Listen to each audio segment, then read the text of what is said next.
This episode is brought to you by Marvel Studios Echo. All episodes streaming January 9th, only on Hulu and Disney+. Rated TV MALV. Viewer discretion advised. Maya Lopez has betrayed her mentor, the notorious Kingpin. Now on the run, she returns to her hometown to prepare for the biggest fight of her life. Don't miss Marvel Studios' hardest-hitting series yet. An epic 5-episode event. Marvel Studios Echo. All episodes streaming January 9th, only on Hulu and Disney+.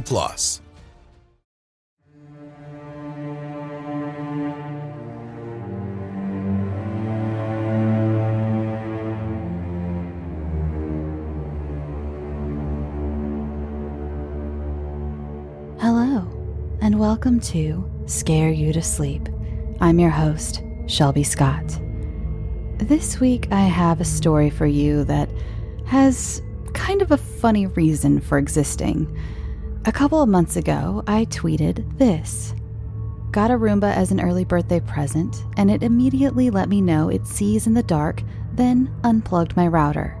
So, it has already threatened me and cut off communications. The robot war has started. Please send help.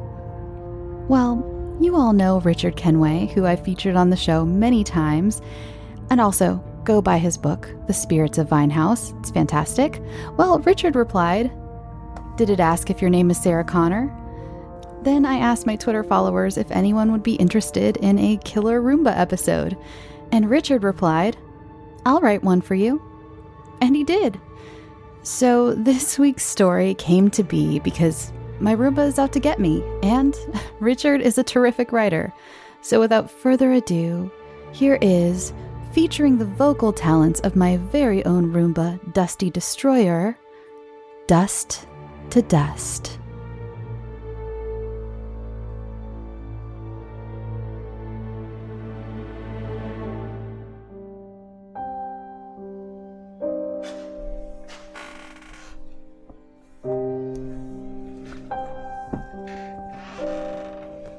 The old man leaned back in his big leather armchair.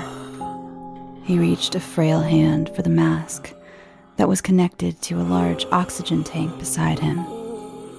As he placed the mask over his face and breathed in deeply, he knew that he was drawing his last breaths. A man in his situation knew these things.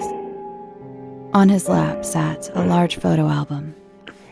He wiped the dust off the cover with his palm and stroked the cover delicately with his finger.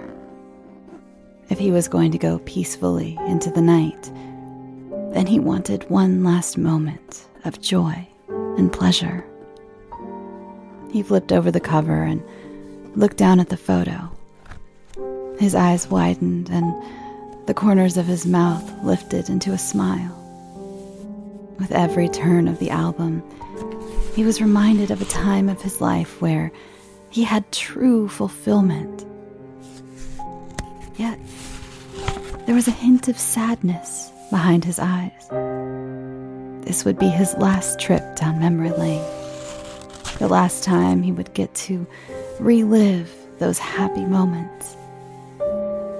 After closing the last page, he allowed his weak arms a moment to relax. He tapped the back of the album and brought it up to his mouth, where he placed a gentle and tender kiss upon its cover. Using all the strength he could muster, he pushed himself up from his chair and let his oxygen mask fall from his face. He stumbled forward across his living room to the far end of the room with the album clutched tightly under his arm. In the kitchen, he lowered himself down and placed the album back in its resting place and put the bottom of the unit back into its place. Locked away safe and sound in its own personal mausoleum under the canned food. Not the ideal resting place for such art. He would very much prefer to take it with him into the fire, but that option was not his. And he knew it. Straightening up from the floor, his chest tightened, and the air he gasped would not satisfy his lungs. It was time. He turned and stepped back into the living room. He looked at the oxygen tank by his armchair, knowing that if he reached it, he would buy himself some extra time. Time his lungs and chest so desperately craved. He stepped forward twice before his legs gave out beneath him, and he hit the ground hard. What little air was left in his lungs left him for the last time.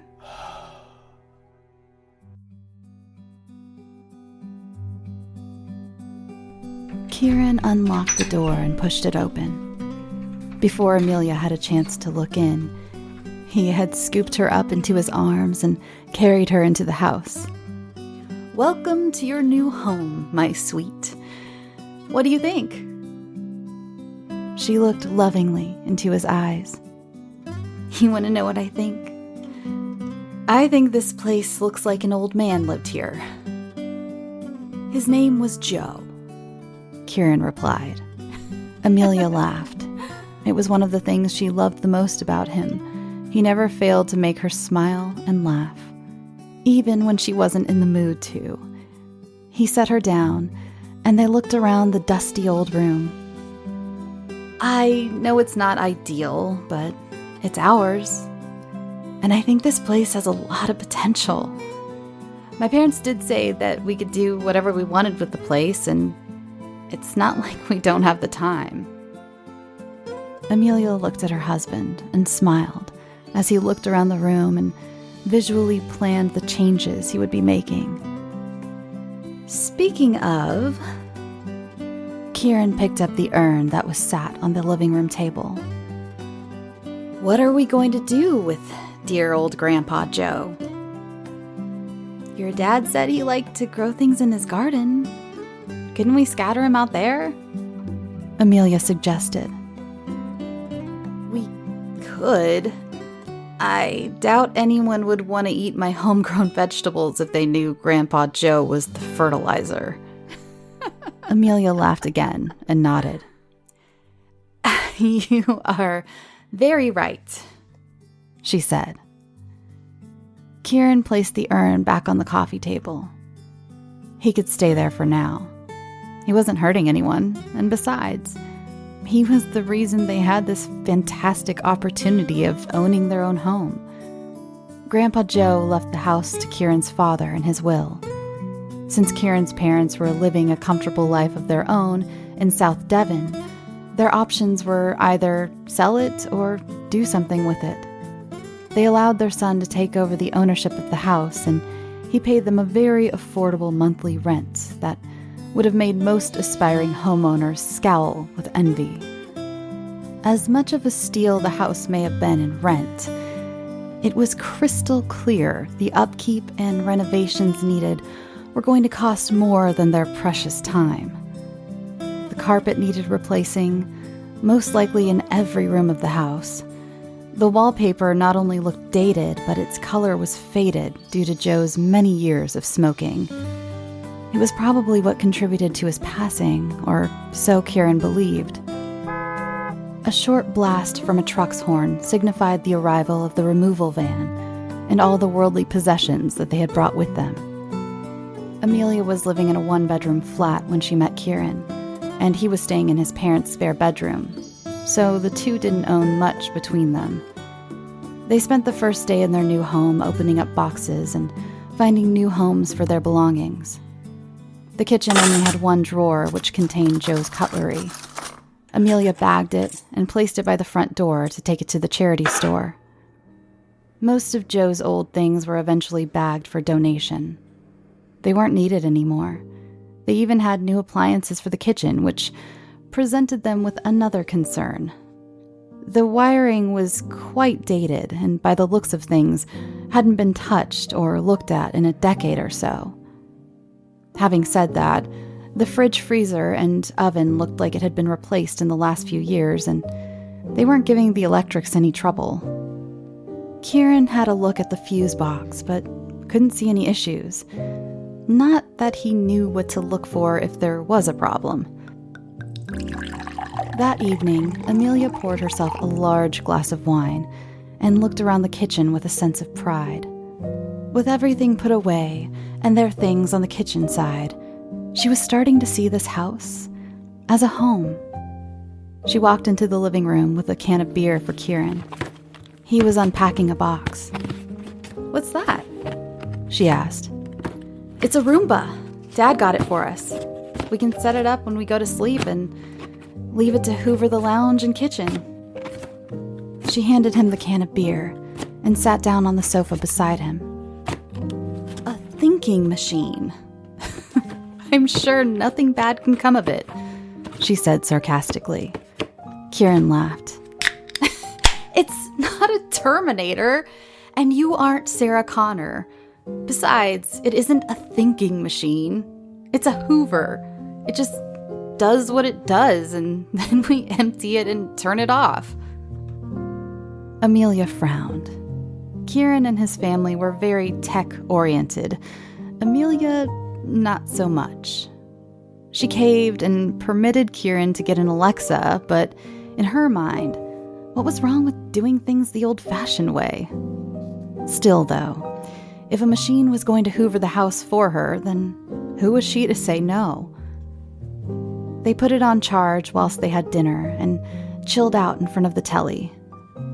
Kieran suggested they call it J. Edgar, as in J. Edgar Hoover.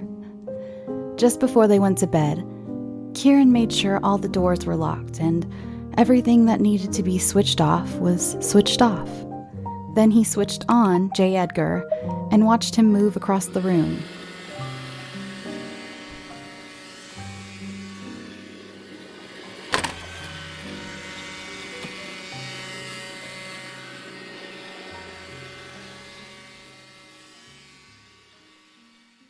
The next morning, Kieran woke up to something tickling his face. He wiped his face with his hand and started to fall back to sleep. The tickling came back, and he quickly wiped his face again. When it happened a third time, he shot up and examined his pillow. At first, he thought it was a spider trying to climb into his nose.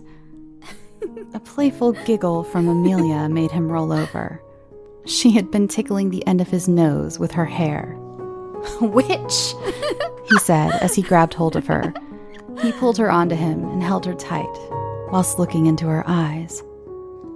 "How did you sleep last night?" he asked. "Like the dead. I was asleep the moment my head hit the pillow. I need coffee. Can I get you a cup?" "Please." Amelia climbed off the bed and left the bedroom.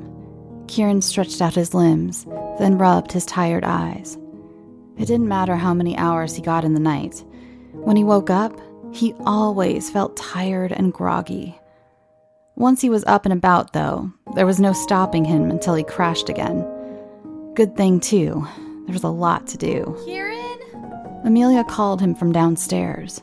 He got up quickly, threw on his clothes before going to see what she wanted. "J. Edgar made a mess in the night," she told him.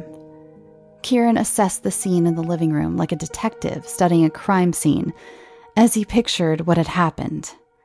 J. Edgar had knocked into one of the legs supporting the coffee table in the night, causing it to fall off.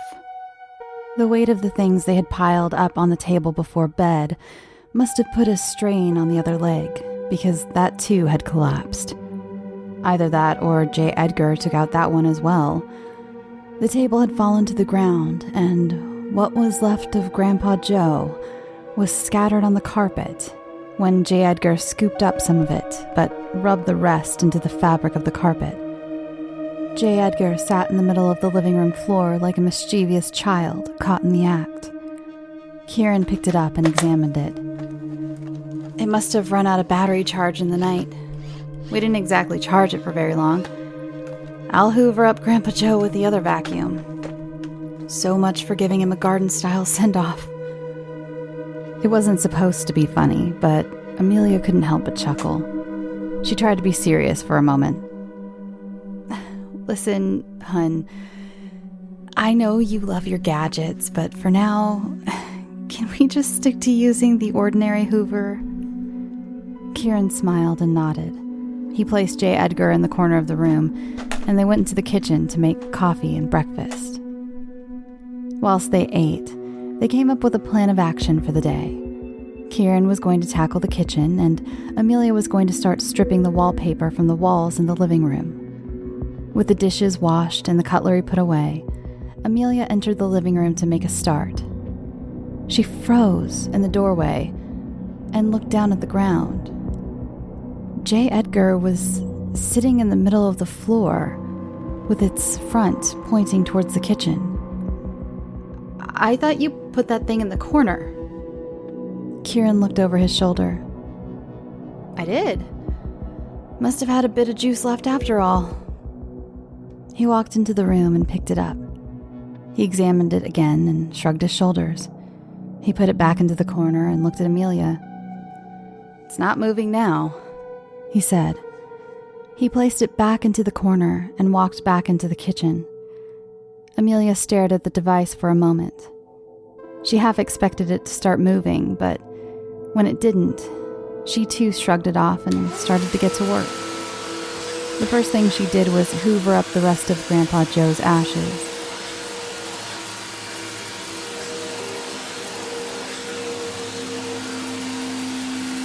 She put what she could back into the urn, but thought it disrespectful to add a bunch of dust and hair to it as well.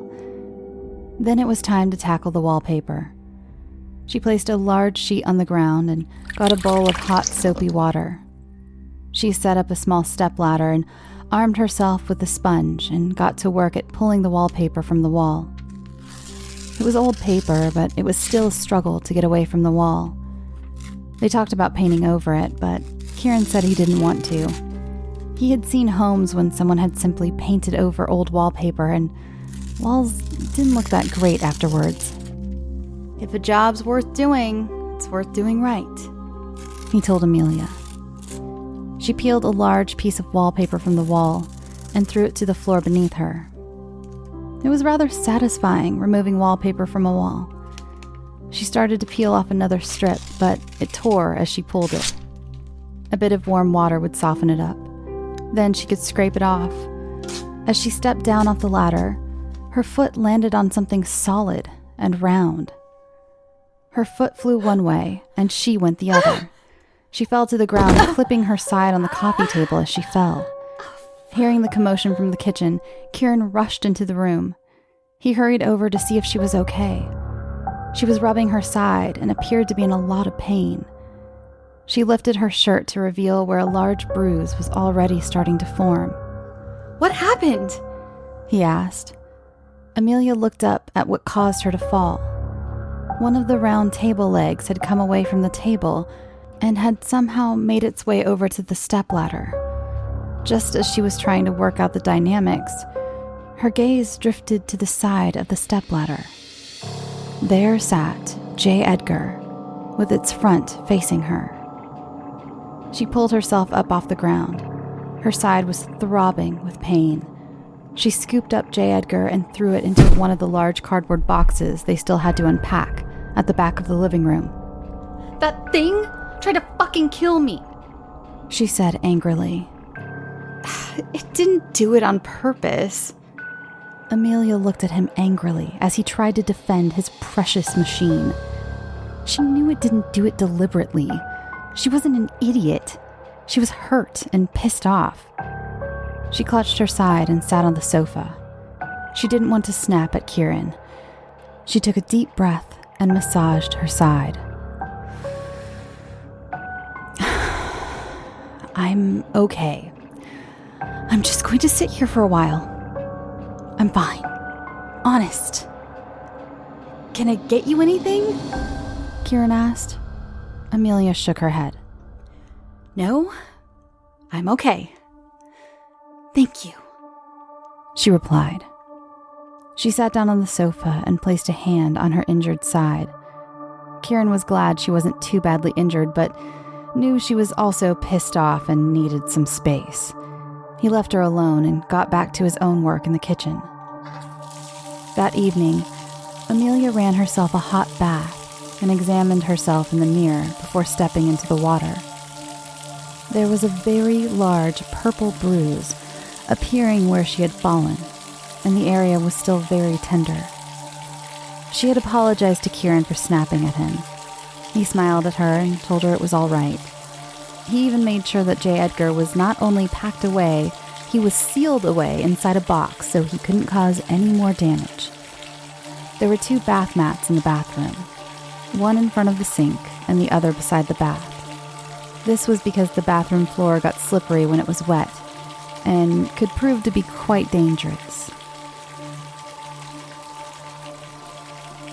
Hey there, it's the new year. You've got mood boards and resolutions, and work is back in full swing, and you don't need any extra stress in your life. And Factor's ready-to-eat meal delivery takes the stress out of meal planning and sets you up for success in the new year. Skip the grocery stores, prep work, and cooking fatigue. Instead, get chef-crafted, dietitian-approved meals delivered right to your door, with over 35 meals to choose from per week, including options like keto, calorie smart, vegan plus veggie, and more. Plus over 55 weekly add-ons. You'll have a ton of nutritious and flavorful options to kickstart your resolutions. Forget frantic lunch preps and rush dinners. Factor's 2-minute meals are your secret weapon in the new year. Fuel up fast with restaurant-quality meals, all delivered right to your door. Factor now offers loads of snack options like breakfast, smoothies, juices, snacks, and more to keep me going no matter what's on the schedule. Skip the overpriced takeout trap.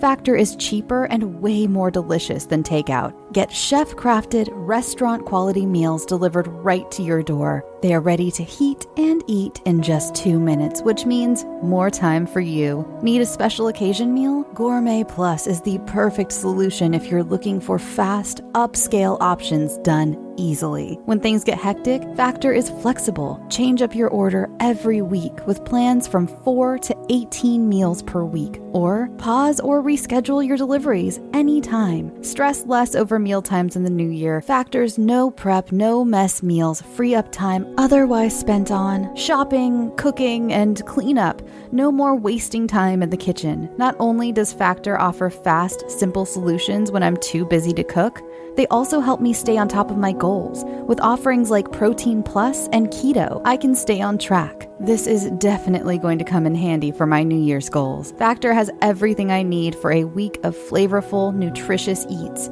In addition to ready-to-eat meals, they have cold-pressed juices, smoothies, energy bites, extra protein, veggie sides, and more to keep me energized during frantic times. Head to factormeals.com/scareyoutosleep50 and use code scareyoutosleep50 to get 50% off.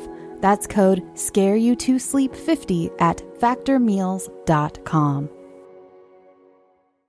As many Scary to Sleep fans know, I've been going through a lot of changes in my life. And one thing I've been doing is getting my finances much more organized, and that includes paring down some of the subscriptions I pay for. It feels like everything is a subscription these days, be it for the gym or streaming services or music, the list goes on, and something that has helped me tremendously is Rocket Money. They not only helped me cancel subscriptions that were a pain to try to do myself.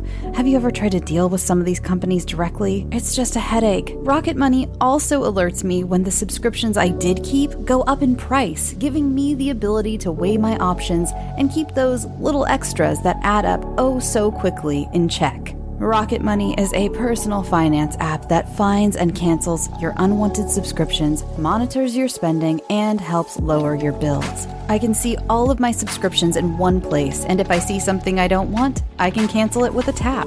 I never have to get on the phone with customer service. Rocket Money has over 5 million users and has helped save its members an average of $720 a year with over 500 million in canceled subscriptions.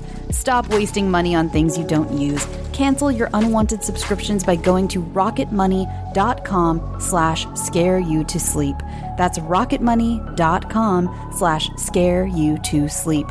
rocketmoney.com/scareyoutosleep. She lowered herself into the hot water and leaned back with the back of her head gently resting on the porcelain. She closed her eyes and relaxed. Her mind emptied and then began to wander from pleasant thought to pleasant thought. Many of them involved how she wanted her new home to look once they were done with the renovations. She opened her eyes and looked towards the door. Since it was only her and Kieran in the house, she saw no reason to close the door. There was something about the outside hallway that made her feel uneasy, almost like there was a presence out there. Kieran? She called Kieran's name, but he didn't answer. She did her best to brush it off and closed her eyes again. She tried to allow her mind to empty, but she couldn't help but feel a pair of eyes watching her from the bathroom door. The more she tried to ignore it and focus on something else, the more intense the feeling got. Unable to withstand the urge a moment longer, Amelia opened her eyes. Standing over her was an elderly man with milky, white, glassed-over eyes. His skin was a light gray, and he was looking down at her with a look of pure rage. Her first instinct was to cover her body, which was a mistake. He grabbed hold of her and forced her head under the water. Water shot up her nose and down her throat. This caused her to cough, which allowed her no time to fill her lungs with enough air to make submersion possible. She struggled against the man's grip, but he was surprisingly strong for his age. She tried to push herself up using her feet, but she couldn't get a good enough grip. Her head broke the surface of the water and she could breathe again. And the man was gone. She began to cough and splutter at the water that made its way down her throat. Her eyes widened when she looked towards the bathroom door, and there, sat facing her, was J. Edgar. These were just two of many incidents that happened around the house over the upcoming months. Items would appear in just the right place to cause Amelia to fall or stumble, and every time it happened, J. Edgar was there to witness the event. There was a change in Kieran lately as well. He started to become very lethargic and tired, even though he appeared to be getting plenty of rest. Amelia noticed that he had become out of breath after walking up the stairs one evening. Sometimes in the night, he would become restless and start to murmur in his sleep as though he were having a bad dream. When Amelia gently woke him, he would snap at her for waking him. It wasn't long after that the sleepwalking started. Kieran would get out of bed and walk downstairs to the living room, where he would sit himself down in the armchair and stay there until morning. J. Edgar was making more appearances around the house as well. It often appeared to Amelia that the thing was following her around the house. On some occasions, it would somehow make its way up the stairs. When it did, more activity followed. When she made Kieran aware of what was happening, he simply shrugged it off and told her it was all inside her head. Even the incident in the bathroom was chalked down to her falling asleep in the tub and having a bad dream. Amelia didn't think things could get any worse. But they did. One night, after a bad nightmare, Kieran sat up in bed and stared at the bedroom wall. Not staring at the wall, but staring through it. He got up and walked slowly to the bedroom door. Amelia followed close behind to make sure he didn't hurt himself. Kieran walked down the stairs and through the living room. He stopped momentarily by the armchair and placed his hand on it. He then continued to walk into the kitchen and stopped in front of one of the units. He knelt beside it and pulled away the bottom panel. He reached underneath and dragged something out. It looked like a large book. He took it over to the armchair and sat down. His eyes didn't blink at all. with the item placed on the center of his lap. Amelia could now get a good look at it. It was a photo album. It looked old and a bit dusty, but otherwise still in good condition. Kieran opened up the album and looked down at the contents. An unsettling smile crept onto his face. Amelia took a few steps forward so she could look over his shoulder. When she saw the contents of the photo album, a gasp escaped her mouth, and she had to raise a hand to stop any more sounds from coming out. The first photo showed a petite young woman with long brown hair standing beside a tree. She was wearing a summer dress and was smiling at the camera. Amelia recognized the tree. It was the one in the back garden. The next picture was far more menacing. It showed the same woman, but she had her hands and legs bound. She appeared to be lying in some sort of tub that didn't look all that different from the bath upstairs. She had thick tape across her mouth, and she was looking at the camera with tear marks on her cheeks and a terrifying, pleading look in her eyes. The third and final photo on the page showed the same woman, but there was a large gash across her neck. The tub was filled with blood, and she appeared to have several deep stab wounds on her body. Kieran's head dropped, and he began to snore slightly. Amelia gently lifted the photo album from Kieran's lap and took it back into the kitchen. She placed it on the kitchen unit and turned on the small light underneath the kitchen cupboard. She turned the pages and stared in horror as more photos of more women were revealed. They too were tied and gagged before having their throats cut. She closed the book before she got to the end. She couldn't see anymore, and as far as she knew, there could have been quite a few in there. She felt sick, and there was an intense feeling in her stomach building. She hurried to the sink and got there just in time to bring up that evening's dinner. She turned the tap on and washed away the bile, but she had to scoop out the more solid chunks with some kitchen towel. She rinsed her mouth out with cold water and rubbed her watery eyes dry.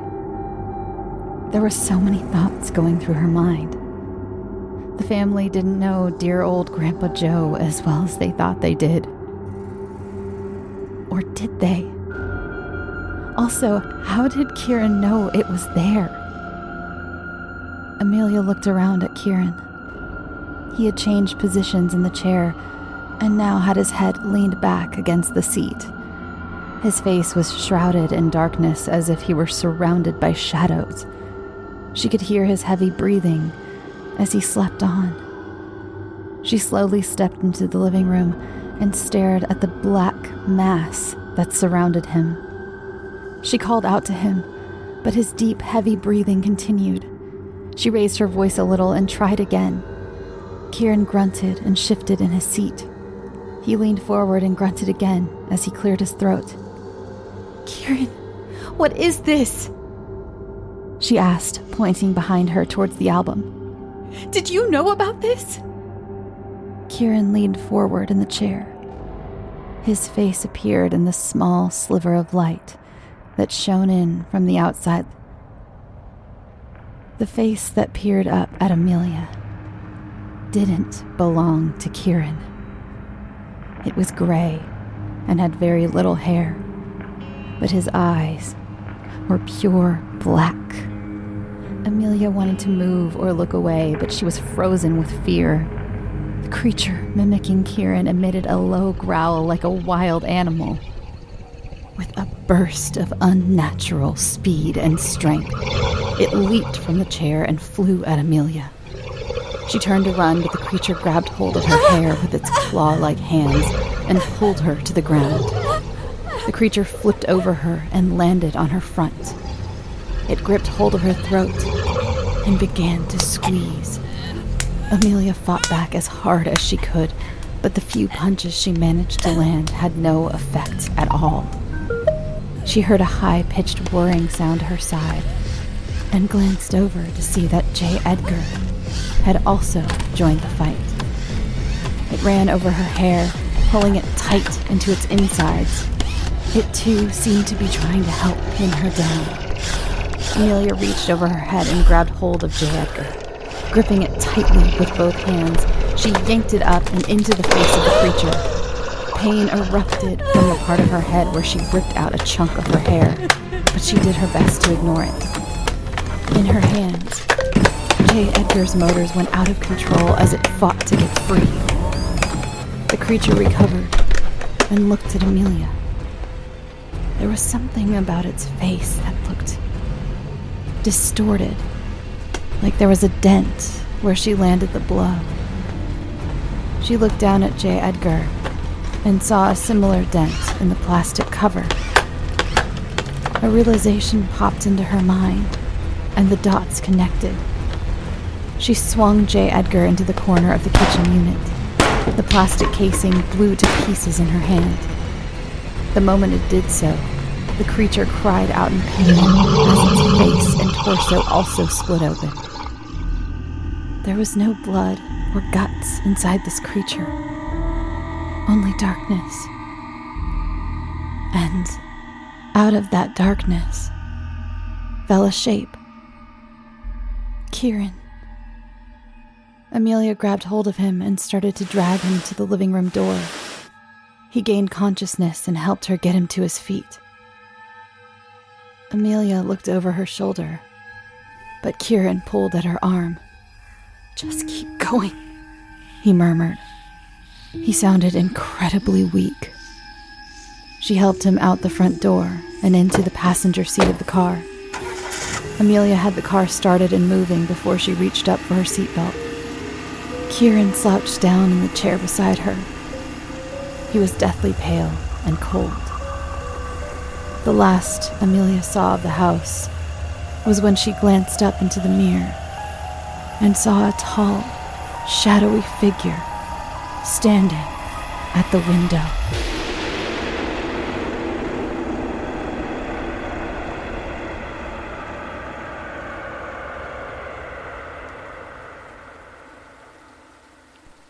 Thanks for listening. I had so much fun with this one. It was a fun little, I'm not going to say collaboration. Richard did all the work. But it was super fun to see a random funny tweet of mine come to life in a way. And I think what he did with that concept was amazing. I mean, a Roomba vacuuming up someone's ashes and then becoming haunted by them.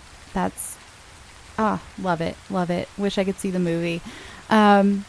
I hope you enjoyed this week's story. Thank you again, Richard, for turning my tweet into reality. That was cool. For those of you who follow the show on Twitter, Instagram, Patreon is back up. I haven't uploaded anything new yet, but if you're new to the show, there is a huge back catalog of bonus episodes that are there available for you.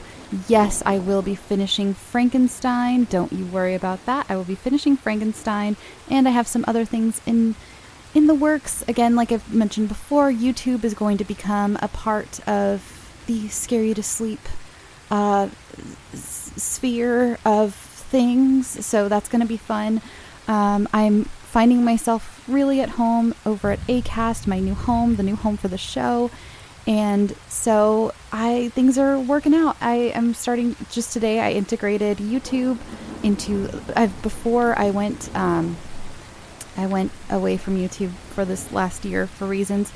I was starting to upload all of the episodes onto YouTube just to give you an extra way to listen. I just want the show to be very accessible for everyone.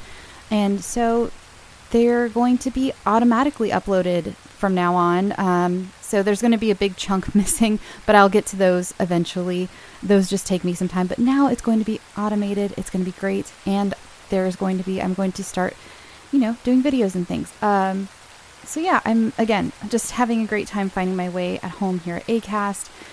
the reason not everything has popped off yet is just because I'm, finding my way around, learning the ropes of a whole new company, a whole new layout, and all that good stuff. Those of you who do podcasting as well probably understand what I'm talking about when it comes to learning an entire new layout for all your stuff. Anyway, I've been baking my buns off. That was a baking pun. Because the weather has gotten a lot better here. It's gotten cooler, so I feel better having my oven on. The last week I did a lemon olive oil cake with strawberry cream cheese frosting. I did like an American cream cheese buttercream with strawberries. It's fantastic. If you haven't tried olive oil in your cakes, it's really good. Especially, it's not for everyone, I'm going to say that, but olive oil cake to me is just, it's so good. It cuts through the sweetness a lot. There are a lot of recipes for like lemon or orange olive oil cake. It seems to work very well with citrus. I've tried it in brownies though, and that was pretty good too. But you can always honestly get a box cake mix of lemon cake and use olive oil instead of vegetable or canola oil like it says on the box, and you get the idea. It's very good. Again, like I said, it cuts through the sweetness, and it makes it it just gives it a great depth of flavor. So I did that. I did some chocolate chip cookie bars. Basically, I make my chocolate chip cookie recipe and I press them into an 8x8 pan and make them into bars. There's nothing different for the recipe, and I just love the texture because it basically makes the entire, there aren't as many crisp parts. I love soft cookies, so it's more softness than crispness, and today I'm going to be making cranberry orange. I haven't decided if I'm going to make muffins or a cranberry orange loaf, because I might be too lazy to make muffins. We'll see. Who knows? But yeah, so that's Baking Corner for those of you who are wondering. And those of you who are new to the show, by the way, Baking Corner came around. I just started calling it, we've never called it Baking Corner before. That was just something I just made up. I just started sharing my baking with people, and when I stopped, people were like, hey, why haven't you told us what you've been baking lately? And I was like, hey, I will. It's fun to share. And also, if you want to know more or see any of my baking creations, which they're not pretty, I'm not a pretty baker, I'm just a taste baker, you can go join the Facebook group for Scare You to Sleep, and from there is a link to the Facebook group called Scare You to Eat, and it's where those of us in the Scare You to Sleep sphere share all of our cooking and baking, and it's fun. There's memes, there's polls, there's fun arguments about I just started one the other day between cake or pie. It's fun. So if you like baking and cooking, it's not just baking and cooking, and you like the show and you want to meet some cool folks, go over there. It's awesome. But yeah, I have already kept you too long. All right. I promised myself I would stop rambling this long, and I haven't. Okay. I love you. Go drink water. I know it's getting cooler outside, but you still need water. It's easy to forget in the winter times because you're not sweating, but you still need water. Go drink water. Go get some sleep. And sweet dreams.